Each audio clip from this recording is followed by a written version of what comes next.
playing the remaster of Bioshock, I realized I missed out on a bunch of side stories that are just as interesting as the main characters. The story behind each of them really grabs you, and it made me think, what if I were to rate these stories? Who would I put first? This is my top 5 saddest stories from the Bioshock series. Number 5. Peach Wilkins.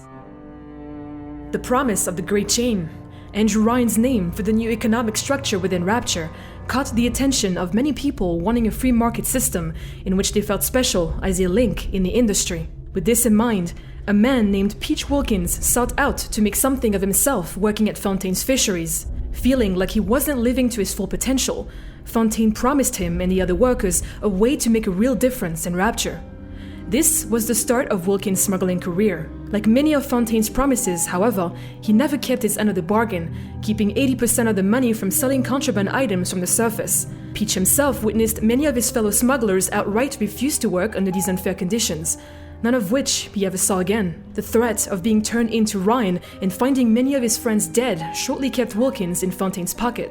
By the time Fontaine was proclaimed to be dead, Wilkins was traumatized by the torture he had gone through. He found himself seeing signs of Fontaine everywhere and made himself an ally of anyone who opposed him. Him and his fellow smugglers hold themselves in fear in the fisheries they worked at, completely covered in ice, living off of the contraband they had gathered. Ironically, Wilkins befriended Atlas prior to the Civil War, his fate ultimately decided by the same man he was so paranoid of. Jack, the protagonist of Bioshock 1, ended his life in Fontaine Fisheries, being strung along by the words, "Would you kindly?" Number 4. DIANE McClintock. The world of Rapture before the Civil War between Atlas and Andrew Ryan was at its peak of scientific development. The introduction of plasmids had only just started to manifest into a substance abuse problem, causing those who had been using plasmids for long periods of time to start having a number of side effects. DIANE McClintock was Andrew Ryan's girlfriend, who was considering bearing his child. Being the romantic that Ryan is, he blew off Diane during the newest party of 1959. Unhappy with being stood up, she sat at the Kashmir restaurant alone until the restaurant and all the people inside were attacked by a group of splicers organized by Atlas. Diane was caught in the midst of it all and was horribly disfigured after an assault by several splicers. Steinman then saw to her needs and performed a very precise surgery, but couldn't replicate her looks prior to the incident. Angry with the splicers and the group behind them, she sought revenge and looked into finding Atlas to deal with him herself. In doing so, she started seeing the city for what it was. Ryan was fighting splicers with splicers of his own, and no matter how small a person's part was in the war, anyone that opposed him was immediately killed. Convinced that Ryan wasn't the man she thought he was, and seeing the city in chaos with nothing really being done, Diane started taking part in the riots led by Atlas. After a period of time, she gained his trust and met him in person and was infatuated with him, rethinking everything she ever considered about Ryan. As a loyal follower of Atlas, she overheard something she shouldn't have, and that changed her life forever. One day, she overheard Atlas speaking into an audio diary in a Bronx accent. Confused, she asked him why he had changed it. To ensure the secret of Fontaine, Atlas had this loyal follower killed so that Ryan could never know of his identity. Ryan had truly considered Diane bearing his child. For a split second, his thoughts of having someone continue his legacy never stopped after Diane's death. Still, in Rapture, no matter which side you took, all roads end in tragedy. Diane is just one example of the thousands of citizens living in the underwater city. Her love never returned to her, and the trauma of being assaulted by splicers changed her into a freedom fighter. Fontaine had no interest in the people of Rapture. The people were fighting for something he never believed in. Atlas or Ryan, she had nothing but heartbreak. Number 3. Delta. Wrong place, wrong time is an understatement for the man Rapture citizens knew as Johnny Topside. Accepted into Rapture after discovering the city while investigating submarine disappearances nearby, Johnny was in the public eye for only a few moments before news of his arrival reached Ryan's ears. Johnny Topside was imprisoned and experimented on and was the first of the Protector's Alpha series to have bonded with the little sister. Wiped away of his identity, this was the start of his life as Subject Delta, the protagonist of Bioshock 2. Contracted by both Augustus Sinclair and Bridget Tenenbaum, his symbiotic daughter, Eleanor Lamb, witnessed many of the experiments done to Delta.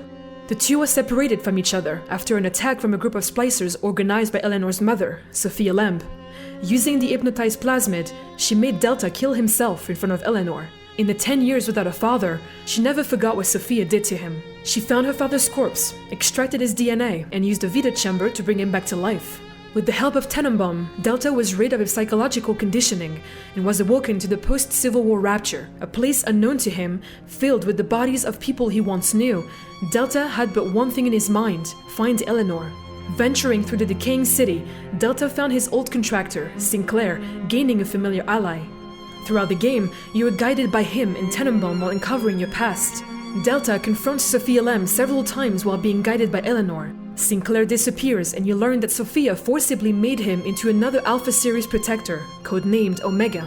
The friend that helped you along the way was stripped of his free will and forced to attack Delta and his daughter. His larynx still intact, he could only yell and scream as he came after Delta with everything he had. Please, kill me. Don't let me hurt Eleanor. Shortly after Sinclair's death, Delta's reunion was cut short due to interference by Sophia. The rest of the game is about escaping with your daughter before Sophia collapses the remains of the building you're in. By the end, you get close to escaping with your daughter.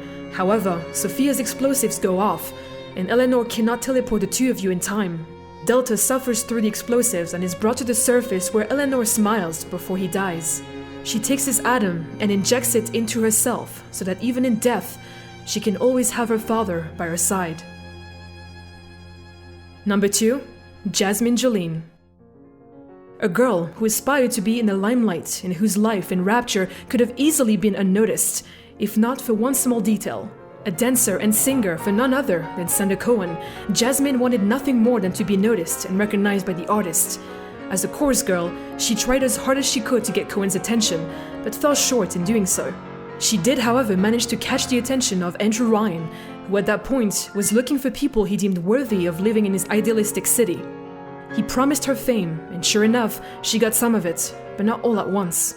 Her time in the city proved to be troublesome, and she ended up being an exotic dancer at Eve's Garden. The lessons Ryan paid for her on the surface didn't change her stance with Cohen, but Ryan promised her wealth and love instead.